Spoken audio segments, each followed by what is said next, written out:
ఓం నమః శివాయ. యాదాద్రి భువనగిరి జిల్లా చౌటుప్పల్లోని శ్రీ పుణ్యలింగేశ్వర స్వామి క్షేత్రం భక్తుల కోసం సమగ్ర ఆధ్యాత్మిక మార్గదర్శనమిస్తుంది.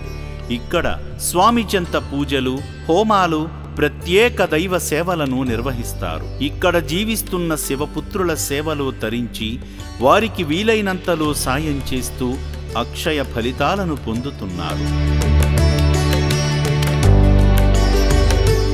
హైదరాబాద్ హయత్ నగర్ నుండి విచ్చేశారు శ్రీశైలం వీరశైవ గురుకులం స్థాపకులు కోటయ్య గారు, వారి శిష్యులు. శ్రీ పుణ్యలింగేశ్వర స్వామిని దర్శించుకొని గంగాధరునికి జలాభిషేకం చేశారు. కర్పూరహారతి సమర్పించి పరమశివుడు పరవశించే విధంగా వేదమంత్రాలు పఠించారు.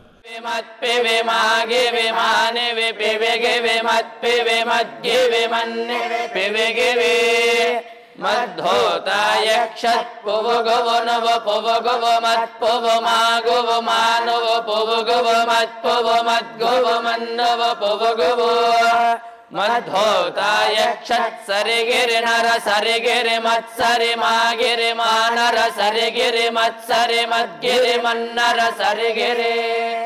ఆశ్రమ వ్యవస్థాపకులు శ్రీమతి శ్రీ గట్టు శంకర్ గారిని వేద పండితులు ఆశీర్వదించారు. వృద్ధిరస్తు మనస్సంకల్పిత మనోభీష్టవరద బలసిద్ధిరస్తు సర్వగం శుభమస్తు. జయమంగళం. జయ హర నమః పార్వదేపదయే శివ హర హర మహాదేవ హర.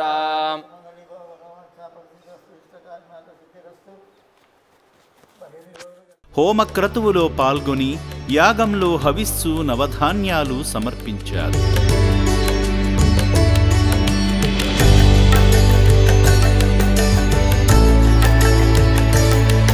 శివాలయ పనులలో భాగమై శంకర కృపకు పాత్రులయ్యారు. సేవాశ్రమాన్ని సందర్శించి శివపుత్రుల బాగు కొరకు శుభాశీస్సులు అందజేశారు.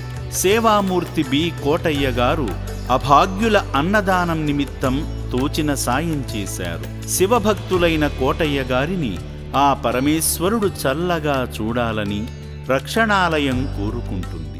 అమ్మ నాన్న అనాథాశ్రమం ఇది నాకు కొన్ని సంవత్సరాల నుంచి తెలుసు.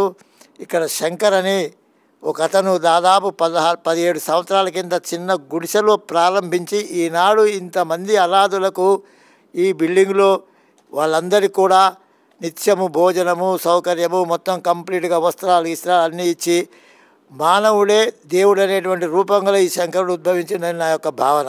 ఎందుకంటే నాకు దాదాపు 18, 19, 20 సంవత్సరాల నుంచి అనుభవం. నాకు ఎన్నోసార్లు నేను ఇక్కడికి వచ్చి చూసేది, ఏదో చేతనంత సాయం చేసేది. మరి మీ అందరికి కూడా నేను ప్రార్థన చేసేది అంటే మానవ సేవయే మాధవ సేవ.